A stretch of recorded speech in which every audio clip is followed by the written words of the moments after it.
नमस्कार दोस्तों, स्वागत है आपका मेरे चैनल सनातनी हिंदू व्रत कथा में। आज हम जानेंगे सोमवार की व्रत कथा के बारे में। हमारे देवों के देव महादेव बहुत ही भोले माने जाते हैं, इसलिए उन्हें भोलेनाथ भी कहा जाता है। ऐसी मान्यता है कि भगवान शंकर को प्रसन्न करने के लिए किसी भी तरह के विशेष पूजन की आवश्यकता नहीं होती, क्योंकि वह तो भोले हैं और भक्त के मन से की गई क्षणिक मात्र की भक्ति से ही वह प्रसन्न हो जाते हैं। अगर आप भी शिव जी की भक्ति और कृपा पाने के लिए सोमवार का व्रत करते हैं तो इस कथा का अवश्य पाठ करें। एक बार किसी एक नगर में एक साहूकार रहता था। उसके घर में धन की कोई कमी नहीं थी, लेकिन कोई संतान न होने के कारण वह बहुत दुखी रहता था। संतान प्राप्ति के लिए वह हर सोमवार को व्रत रखता और पूरी श्रद्धा के साथ शिव मंदिर जाकर भगवान शिव और माता पार्वती की पूजा करता था। उसकी भक्ति देखकर एक दिन माँ पार्वती प्रसन्न होकर भगवान शिव से साहूकार की मनोकामना पूर्ण करने का निवेदन किया। पार्वती जी के आग्रह पर भगवान शिव जी ने कहा, हे पार्वती, इस संसार में हर प्राणी को उसके कर्मों का फल मिलता है और उसके भाग्य में जो हो उसे भोगना ही पड़ता है। लेकिन पार्वती जी ने साहूकार की भक्ति देखकर उसकी मनोकामना पूर्ण करने की इच्छा व्यक्त की। माता पार्वती के आग्रह पर शिवजी ने साहूकार को पुत्र प्राप्ति का वरदान तो दिया, लेकिन उन्होंने बताया कि यह बालक 12 वर्ष तक ही जीवित रहेगा। माता पार्वती और भगवान शिव की बातचीत को साहूकार सुन रहा था, इसलिए उसे ना तो इस बात की खुशी थी और ना ही दुख। वह पहले की भांति शिव जी की पूजा करता रहा। कुछ समय के बाद साहूकार की पत्नी ने एक पुत्र को जन्म दिया। जब वह बालक 11 वर्ष का हुआ तो उसे पढ़ने के लिए काशी भेज दिया गया। साहूकार ने पुत्र के मामा को बुलाकर उससे बहुत सारा धन देते हुए कहा कि तुम इस बालक को काशी विद्या प्राप्ति के लिए ले जाओ।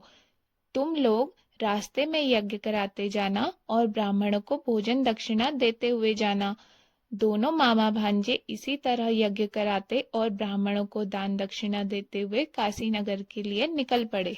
इस दौरान रास्ते में एक नगर पड़ा, जहां नगर के राजा की कन्या का विवाह था। लेकिन जिस राजकुमार से उसका विवाह होने वाला था वह एक आंख से काना था। राजकुमार के पिता ने अपने पुत्र के काना होने की बात को छुपाने के लिए सोचा, क्यों ना मैं उस साहूकार के पुत्र को दूल्हा बनाकर राजकुमारी से विवाह करा दूं। विवाह के बाद इसको धन देकर विदा कर दूंगा और राजकुमारी को अपने नगर ले जाऊंगा। लड़के को दूल्हे के वस्त्र पहनाकर राजकुमारी से विवाह करा दिया गया। साहूकार का पुत्र ईमानदार था, उसे यह बात सही नहीं लगी, इसलिए उसने अवसर पाकर राजकुमारी के दुपट्टे पर लिखा कि तुम्हारा विवाह तो मेरे साथ हुआ है, लेकिन जिस राजकुमार संग तुम्हें भेजा जाएगा वह एक आंख से काना है। मैं तो काशी पढ़ने जा रहा हूँ। जब राजकुमारी ने चुन्नी पर लिखी बात पढ़ी तो उसने अपने माता पिता को यह बात बताई। राजा ने अपनी पुत्री को विदा नहीं किया, फिर बारात वापस चली गई। दूसरी ओर साहूकार का लड़का और उसका मामा काशी पहुंचे और वहां जाकर उन्होंने यज्ञ किया। जिस दिन लड़का 12 साल का हुआ उस दिन भी यज्ञ का आयोजन था। लड़के ने अपने मामा से कहा कि मेरी तबीयत कुछ ठीक नहीं है। मामा ने कहा तुम अंदर जाकर आराम कर लो। शिवजी के वरदान अनुसार कुछ ही देर में उस बालक के प्राण निकल गए। मृत भांजे को देख उसके मामा ने विलाप करना शुरू कर दिया। संयोगवश उसी समय शिवजी और माता पार्वती उधर से जा रहे थे। पार्वती माता ने भोलेनाथ से कहा, स्वामी, मुझे इसके रोने के स्वर सहन नहीं हो रहे, आप इस व्यक्ति के कष्ट को अवश्य दूर करें।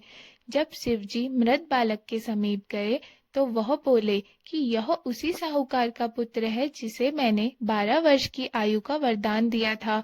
अब इसकी आयु पूरी हो चुकी है। लेकिन मातृ भाव से विभोर माता पार्वती ने कहा कि हे महादेव, आप इस बालक को और आयु देने का कृपा करें, अन्यथा इसके वियोग में इसके माता पिता भी तड़प तड़प कर मर जाएंगे। माता पार्वती के पुनः आग्रह पर भगवान शिव ने उस लड़के को जीवित होने का वरदान दिया।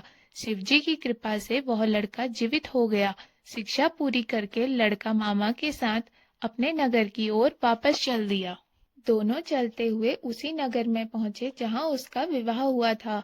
उस नगर में भी उन्होंने यज्ञ का आयोजन किया। उस लड़के के ससुर ने उसे पहचान लिया और महल में ले जाकर उसकी खातिरदारी की, अपनी पुत्री को विदा किया। इधर साहूकार और उसकी पत्नी भूखे प्यासे रहकर बेटे की प्रतीक्षा कर रहे थे।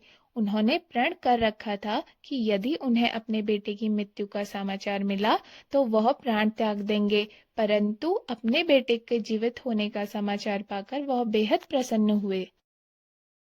उसी रात भगवान शिव ने साहूकार के स्वप्न में आकर कहा, हे श्रेष्ठी, मैंने तेरे सोमवार के व्रत करने और व्रत कथा सुनने से प्रसन्न होकर तेरे पुत्र को लंबी आयु प्रदान की है।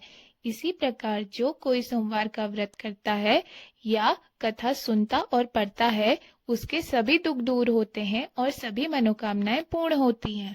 आप सभी पर भोलेनाथ की कृपा बनी रहे। व्रत से संबंधित वीडियो देखने के लिए चैनल को सब्सक्राइब जरूर करें। धन्यवाद।